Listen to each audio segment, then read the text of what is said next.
So by request, I'm going to share some tips that I use when planning to go to Tobago on a budget, as well as answer some of the questions that you guys asked me.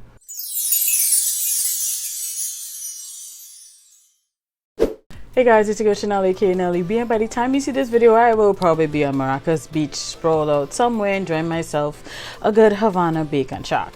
And that is because Tobago is real. So when my husband said, let's go to the beach, I had to jump on it. Speaking of Tobago, if you didn't know, last weekend my husband and I spent a lovely 4 days in the beautiful island of Tobago, and we had such a wonderful time. And while I was there, I was just talking about the fact that we were doing Tobago on a budget, and I shared a few things and asked you guys if you were interested, and a lot of you responded. So by request, I'm going to share some tips that I use when planning to go to Tobago on a budget, as well as answer some of the questions that you guys asked me.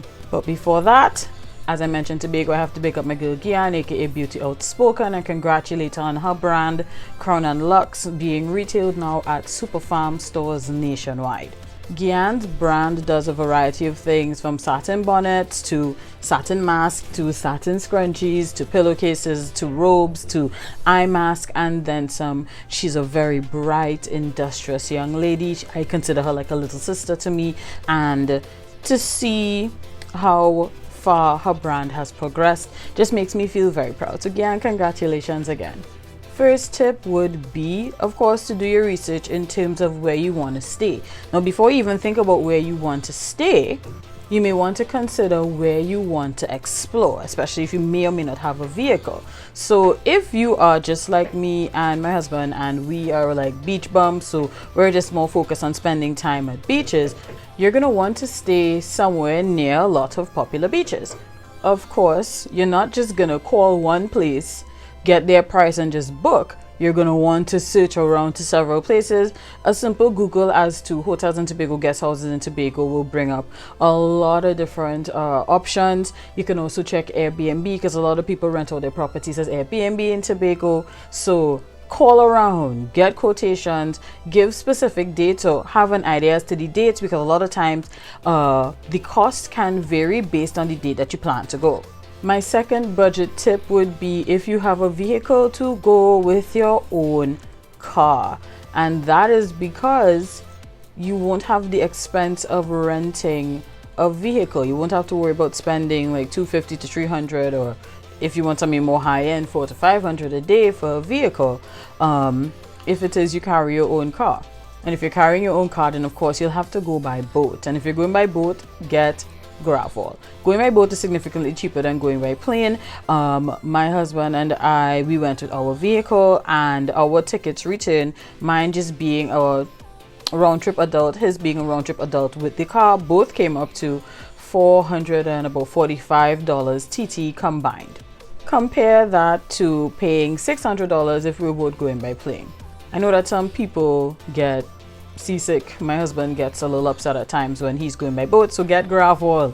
But if you're one of those persons that gravel doesn't work when you have to go by plane, then fine, you have to go by plane. But if you can stand a little bit of movement like that on a boat, then go by the boat. It's significantly cheaper whether you're going with your car or not, because an adult round-trip ticket is $100 versus $300 if you're going by plane.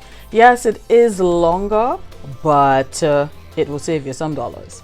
And if you are carrying your car, get to the port at least 2 hours before. Also, regarding the whole car issue, instead of renting a car for the entire duration of the trip, if you plan your trip where you have a day where you explore, you can just rent a vehicle for that day instead of renting it for the entire trip.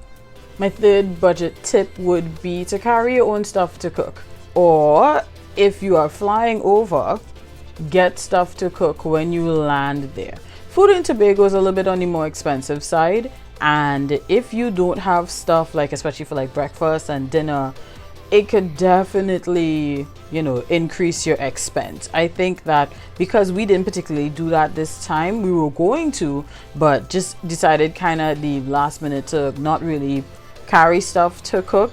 We paid for it because we ended up paying a lot of money. On average, of all the meals that we bought, our meals came up to about $100 roughly combined. So that is $100 breakfast, $100 lunch, $100 dinner for like almost 4 days.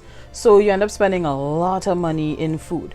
Now what you could do is carry stuff to make breakfast, carry stuff to make dinner, and then when you're out and about, you can buy lunch. And then last but not least, my last budget tip would be to plan your activities or things you want to do ahead of time so you can factor in the cost to do those things into your budget.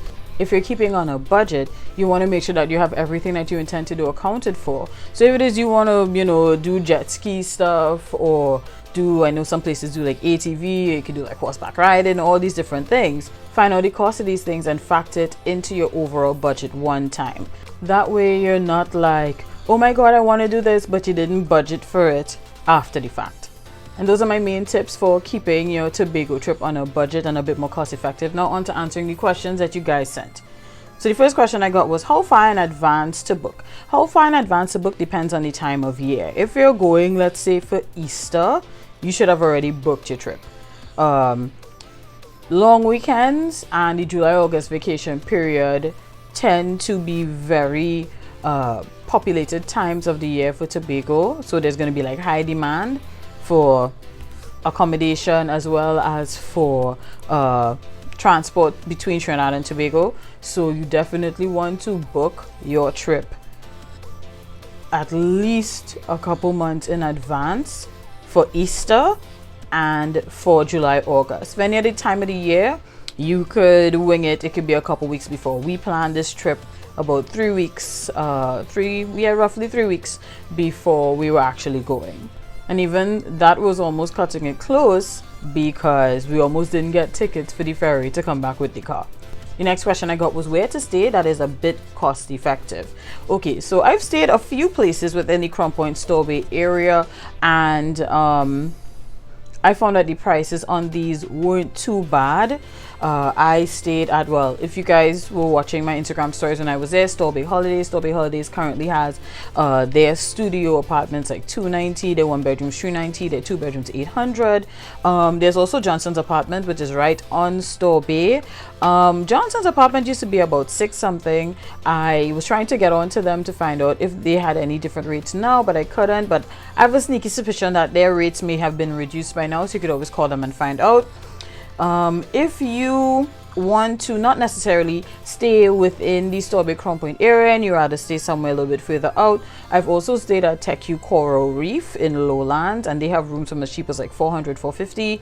And then if you're interested in staying in the Buku area, there's Bellissimo Boutique, and they have rooms from as cheap as like $300, $350 and up.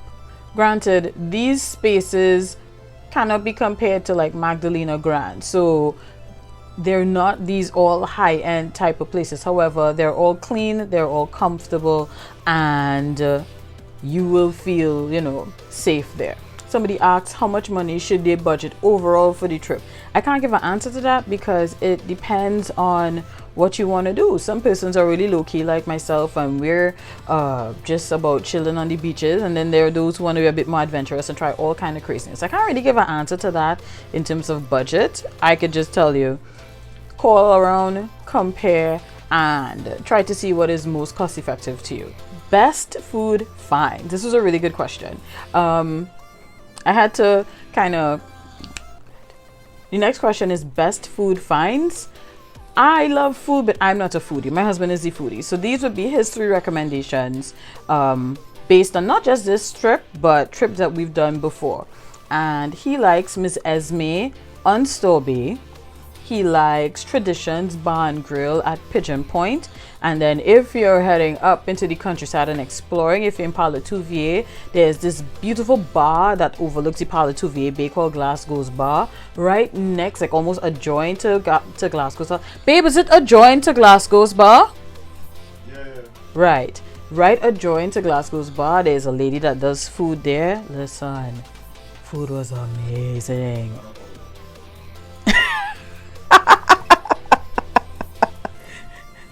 Yeah, so those would be his top 3 picks.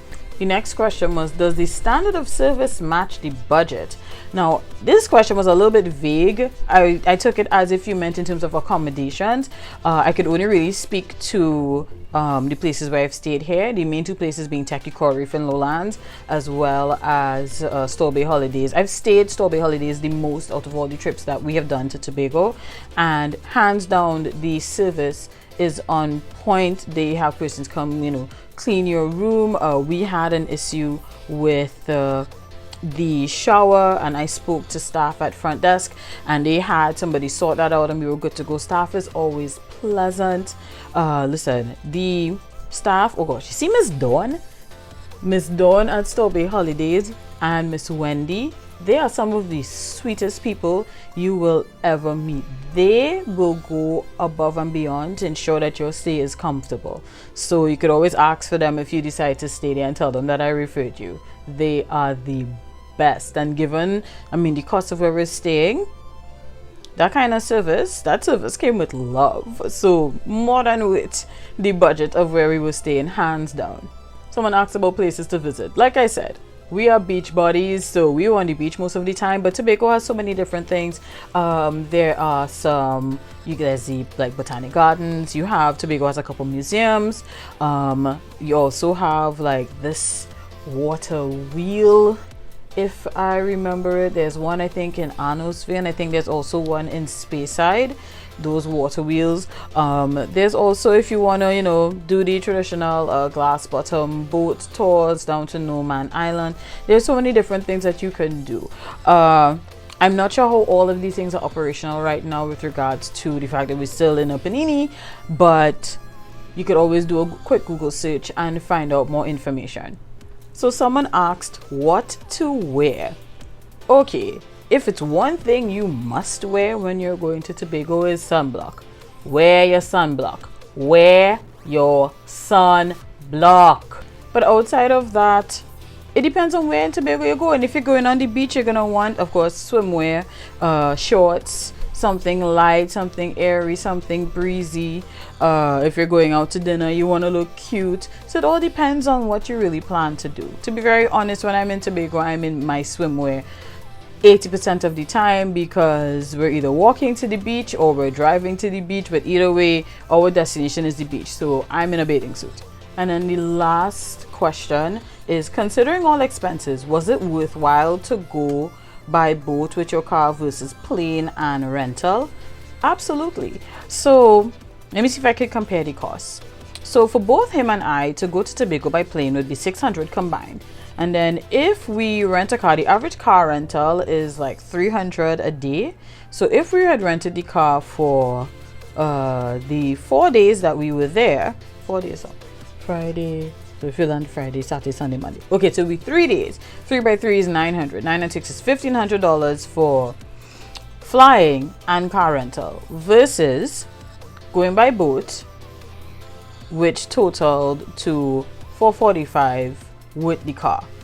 So that is definitely way more cost effective. And honestly, I think as long as he and I are going to Tobago together, whether it be by ourselves and with friends, we will go by boat and we will carry the car. I had always been a bit skeptical about carrying the car across. I was kind of terrified of the process, but after going through it now, it's really not that big of a hassle, and I would definitely recommend it. I hope that answers everybody's questions with regards to how you can go about being a bit more cost effective on your trip to Tobago. Like I mentioned in my Instagram stories, that we are all in one way or the other have been affected by this pandemic, and Tobago, given the fact that they are very tourism oriented, you know, and the fact that borders are closed, we really need to show them love more than anything. It was so eerie to be in Tobago last weekend and the place be so quiet. Yes, there were people, but the energy that I normally experience when I go to Tobago was not the same. And the thing about it is that don't get fooled. And when I say don't get fooled, meaning, don't get me wrong, if you can afford to do the more high-end budgets and the Graftons and the Magdalena Grand and stuff, that is fine. But I just want other persons to know that even if you don't have that type of budget, you can still go across to Tobago and you can still enjoy it. We had ourselves a blast this weekend, and I don't think I would really change much about our trip outside of making sure that we carry stuff to cook when we go. And that is it for today's video. Thank you guys as always for watching. If you have any other questions regarding going to Tobago, leave a comment, let me know. I will be more than happy to answer what I can. Thank you guys so much for watching. Until next time, take care and God bless. Bye.